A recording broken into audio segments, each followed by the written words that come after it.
दोस्तों नमस्कार।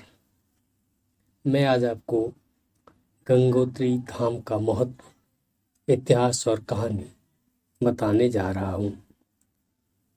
उत्तराखंड की छोटा चारधाम यात्रा में गंगोत्री धाम का महत्व, इतिहास एवं कहानी यह है। सनातन संस्कृति के लिए गंगा नदी और गंगोत्री धाम का बहुत महत्व है। उत्तराखंड में स्थित चारों पवित्र धामों में केदारनाथ, बद्रीनाथ धाम के साथ साथ यमुनोत्री और गंगोत्री की यात्रा का अपना विशेष पौराणिक महत्व है। गौमुख भगीरथी नदी का उद्गम स्थल है। यह वह पवित्र स्थली है जहाँ भगीरथी नदी का अवतरण हुआ।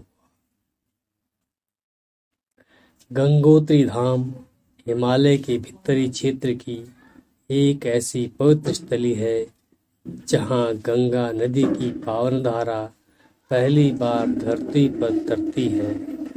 हिंदुओं के धार्मिक पुराणों और ग्रंथों के अनुसार देवी गंगा ने कठोर तपस्या के पश्चात एक नदी का रूप लिया और महाराजा भगीरथ के पूर्वजों को उनके पापों से मुक्त किया। महाराजा भगीरथ की तपस्या से पृथ्वी पर आने के कारण गंगा जी का नाम भगीरथी पड़ा। गंगोत्री धाम भारत के उत्तराखंड राज्य के उत्तरकाशी जिले में है, जहाँ से यह 100 किलोमीटर की दूरी पर उपस्थित है। इस धाम को गंगोत्री तीर्थ के नाम से भी जाना जाता है, जिसे गंगा का उद्गम स्थान माना जाता है। भारतीय हिंदुओं के चार धाम यात्रा में यह दूसरा पड़ाव है, जबकि चार धाम यात्रा का पहला पड़ाव यमुनोत्री धाम है। यह गंगोत्री धाम भगीरथी नदी के तट पर स्थित है, जो समुद्र तल से 3100 मीटर की ऊंचाई पर स्थित है, जो ग्रेटर हिमालय रेंज में पड़ता है। गंगोत्री तीर्थ में गंगा का उद्गम स्रोत इस स्थान से लगभग 24 किलोमीटर दूर है, जिसे गंगोत्री ग्लेशियर कहा जाता है और अनुमान लगाया जाता है कि यह 4225 मीटर की ऊंचाई पर स्थित है। हिंदुओं की प्राचीनतम पौराणिक कथाओं के अनुसार भगवान श्री राम जी के पूर्वज रघुकुल के राजा भगीरथ ने अपने पूर्वजों को उनके किए गए पापों से मुक्ति कराने के लिए एक पवित्र शिलाखंड पर ध्यान लगाकर भगवान शिव की कठोर तपस्या की थी।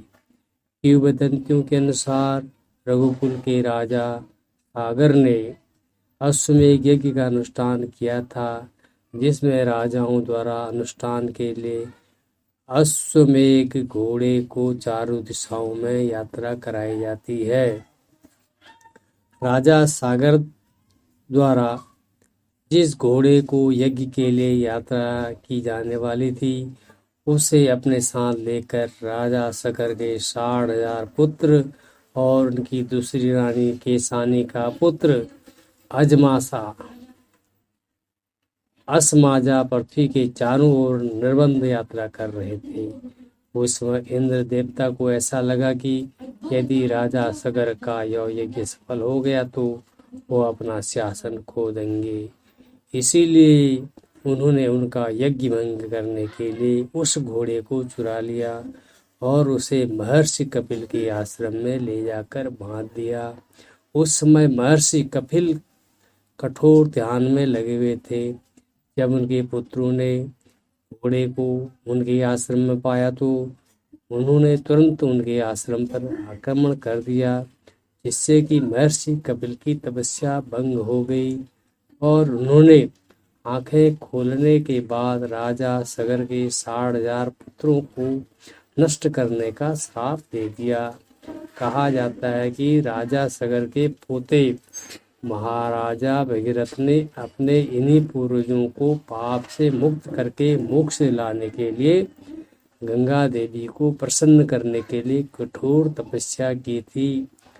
उनकी कठोर तपस्या के परिणाम स्वरूप भगवान शिव उनसे काफी प्रसन्न हुए और उन्होंने उनके पूर्वजों को पाप से मुक्त करने के लिए गंगा माता को पृथ्वी पर उतरने का आदेश दिया। माता गंगा की तीव्र और प्रचंड धाराओं को नियंत्रित करने के लिए भगवान शिव ने उन्हें अपनी जटा में उतारा। फिर उसके बाद वह पृथ्वी पर आई। वर्तमान समय में गंगोत्री मंदिर का नवीनीकरण जयपुर के राजघराने ने कराया, जबकि इस मंदिर का निर्माण गोरखा कमांडर अमर सिंह थापा के द्वारा 18वीं शताब्दी के दौरान कराया गया था।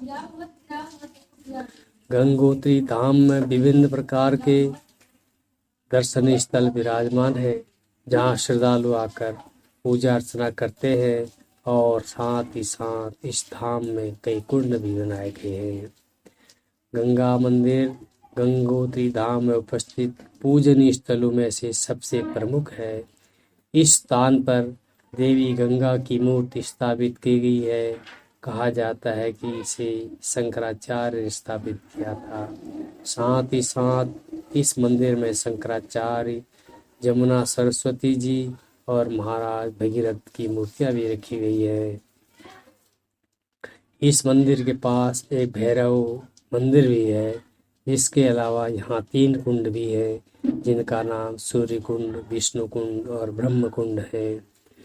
गंगा मंदिर के पास एक शिला है, जिसे भगीरथ शिला के नाम से जाना जाता है और इसकी पूजा की जाती है। कहा जाता है कि चक्रवर्ती महाराजा भगीरथ ने गंगा माता को प्रसन्न करने के लिए इसी शिला पर बैठकर तपस्या की थी। हर वर्ष ठंडी के समय पूरा गंगोत्री धाम बर्फ से ढक जाता है और जिससे श्रद्धालु को दर्शन करने में और पूजा पाठ करने में दिक्कत होती है। इसीलिए यहाँ पर उपस्थित सभी चल मूर्तियों को शीत ऋतु में कुछ समय के लिए मार्कंडेय क्षेत्र में ले जाया जाता है। कहा जाता है कि क्षेत्र मार्कंडेय ऋषि का क्षेत्र था और यहीं ही इन मूर्तियों की पूजा अर्चना की जाती है। यह वो स्थान है जहाँ से गंगा माता का उद्गम होता है। इसी गौमुख के पास स्थित ग्लेशियर के नीचे से गंगा माता का उद्गम होता है। यह वो स्थान है जहाँ हर समय हिमालय की चोटियाँ पिघलती रहती हैं, जो बर्फ से ढकी हुई है। भारतीय हिंदुओं के लिए गंगोत्री धाम बहुत विशेष महत्व रखता है। यह सनातन संस्कृति के मानने वाले लोगों के लिए तीर्थ क्षेत्र माना जाता है। कहा जाता है कि अपने पूर्ण वायु काल में एक बार इस स्थान पर जरूर तीर्थ यात्रा करनी चाहिए। गंगोत्री मंदिर के पास एक कृतित गंगा जी के जल को अमृत के तुल्य माना जाता है और इसे सभी श्रद्धालु अपने अपने घर लेकर जाते हैं। कहा जाता है कि इसी गंगोत्री धाम में महाभारत युद्ध के दौरान पांडवों ने अपने हाथों से अपने पूर्व और रिश्तेदारों की हत्या का प्रायश्चित करने के लिए देवयज्ञ किया था, तब जाकर उन्हें इस पाप से मुक्ति मिली थी। सर्दी के दौरान गंगोत्री मंदिर के पीछे शिवलिंगम जैसा एक संरचना दिखाई देती पड़ती है। कहा जाता है कि अभय स्थान है जहाँ भगवान शिव ने गंगा माता को अपनी जटाओं में संकुचित करके पृथ्वी पर उतारा था। शाम के समय गंगोत्री मंदिर को बहुत ही भव्य तरीके से सजाया जाता है और गंगा नदी के तट पर गंगा आरती की जाती है। गंगा आरती के समय छोटी छोटी नाव में विभिन्न प्रकार के फल और फूल दीपक गंगा में विसर्जित किए जाते हैं। यह मंदिर देखने में बहुत ही भव्य है, जिसमें 20 फीट के 5 छोटे शिखर हैं। उनके अलावा इस मंदिर का मुंह पूर्व की ओर है।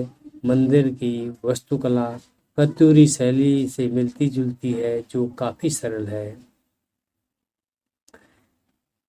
इस वीडियो में हमने आपको गंगोत्री धाम से संबंधित बहुत सारी जानकारियाँ उपलब्ध कराई। उम्मीद करता हूँ कि यह जानकारी आपको पसंद आई होगी।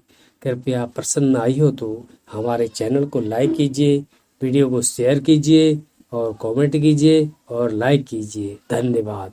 अगले वीडियो तक के लिए।